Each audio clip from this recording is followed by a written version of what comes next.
네, 안녕하세요. 여러분들의 구독과 좋아요로 이 채널이 유지되고 있습니다.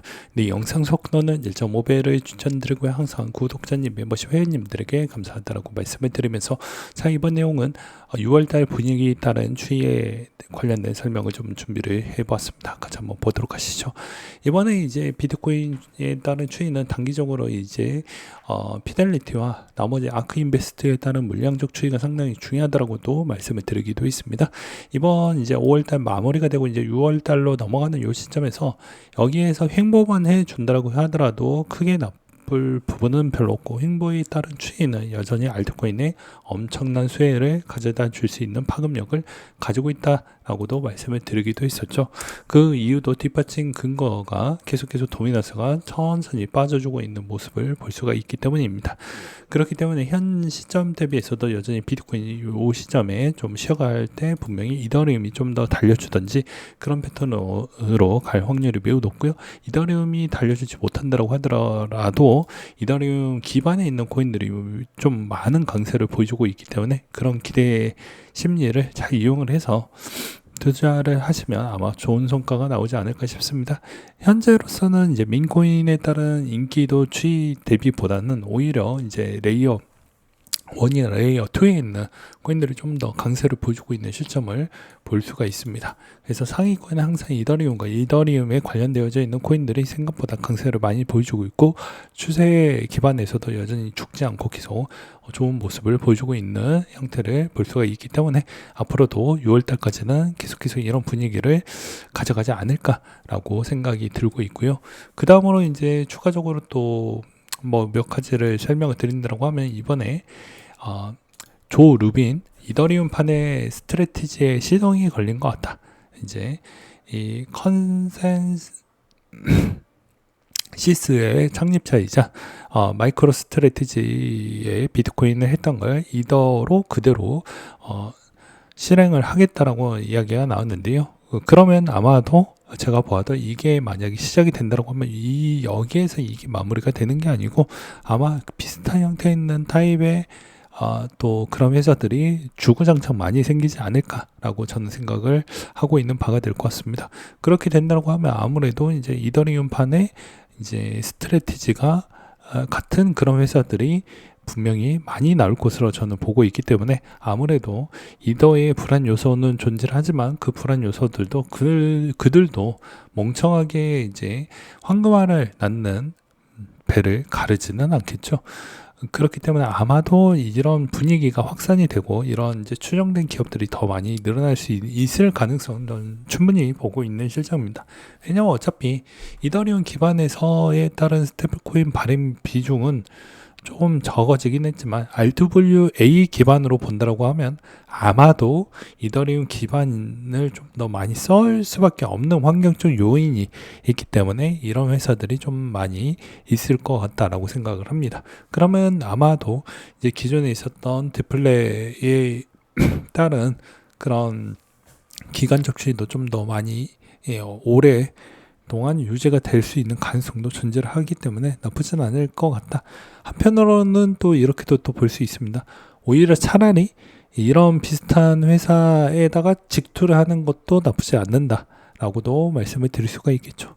최근에 이제 SOPH라는 회사가 나왔는데, 대략 뭐 이런 소비자 중심의 엔터테인먼트의 블록체인이라고 하는데, 그냥 저는 별로 관심이 없기 때문에 요즘에 이제 이런 걸 요즘에 이벤트로 많이 하고 있는 추이고, 최근에 이제 서구 형님께서 이제 그만두시고 새로운 CEO가 이제 부상에 올라온다고 하는데, 아무래도 이제 최근 동향적 추이로 보았을 때는 아무래도 이제 국내에 있는 거래소의 변화와 아마 좀 큰 정책적인 요소가 많이 있을 것으로 보이십니다. 특히나 이제 스테이블 코인하고, 두 번째로는 한국 디지털 자산 거래소 설립의 추진을 이제 해당의 선거대책위원회와 그리고 뭐 해당에 있는 기관과 그다음에 지방자치단체가 뭐 뭉쳐가지고 뭐 해보겠다라고 하는데, 글쎄요, 저는 이제 그냥 순수한 의도로 본다라고 하면 이런 것도 나쁘진 않는다라고 하지만,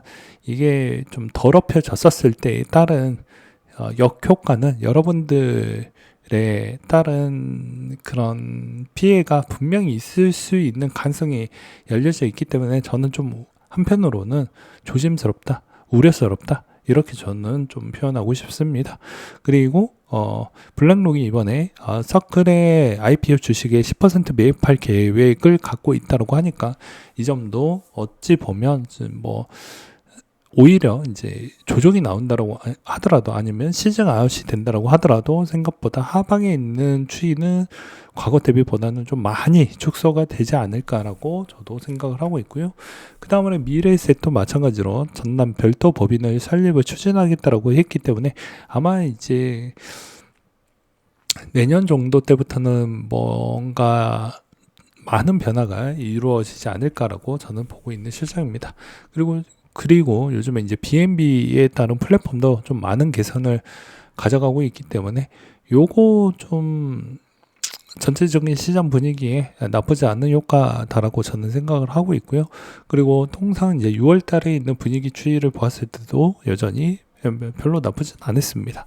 그렇기 때문에 이번에도 마찬가지로 충분히 기대를 해볼 수 있을 만한 정도는 되긴 하겠지만, 이제 기간별로 보았을 때 이게 이제 추세가 계속 올라갈 거냐 아닐 거냐에 따라서 이제 찬반 논쟁은 많이 있긴 하는데요.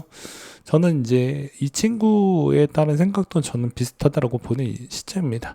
현재 24년도 반감기에 대충 1년이 지난 시점, 통상적으로 반감기 후에 12개월에서 16개월 시즌 종료가 된다라는 점을 반복적으로 만약에 이루어진다라는 전제 조건을 깔아 놓은 것이죠.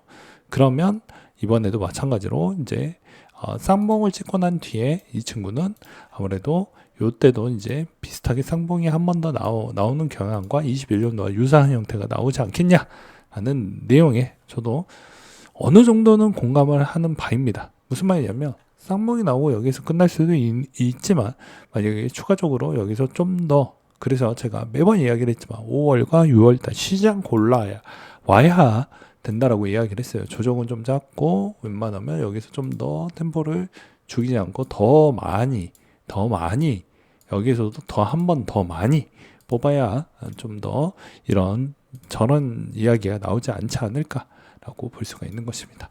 그렇지 않는다고 하면 21년도 때처럼 완전히 이런 형태가 나올 수 있는 가능성도 열려져 있긴 합니다. 그렇기 때문에 아무래도 이제 그런 우회적인 추이를 좀 꺾으려고 한다고 하면 아마도 이번 6월달 때까지는 좀 올라와주고, 그 다음에 7, 8월에 좀 조정이 나오다가 8, 9월달에 조정이 좀 나오다가 연말에 어느 정도 다시 한번 크게 올라와 주어야 괜찮다.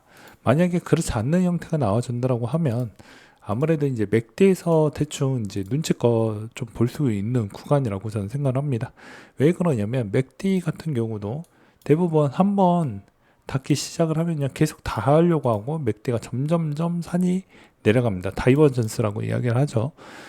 역 다이버전스가 이제 나오는 형태이기 때문에 마찬가지로 이제 이 다이버전스가 계속 우상향 다이버전스 형태가 나왔기 때문에 이 패턴의 지속성이 나오려고 하면 이때 5월달에 조정이 좀 적고, 그 다음에 조정에 있는 부분도 최상단에 있는 추이 대비보다의 평균 단가 추이가 어느 정도는 유지가 된 상태에서 추가적인 상승이 나와야 그나마 좀 더 유리해진다. 오히려 이제 횡보 구간이 좀 더 길어진다고 하면 오히려 나머지 쪽보다는 이더리움이나 나머지 기반에 있는 좀 화력이 좋았던 그런 애들 위주로 좀 뽑아서 보는 게 맞지 않을까라고도 말씀을 드릴 수가 있을 것 같습니다.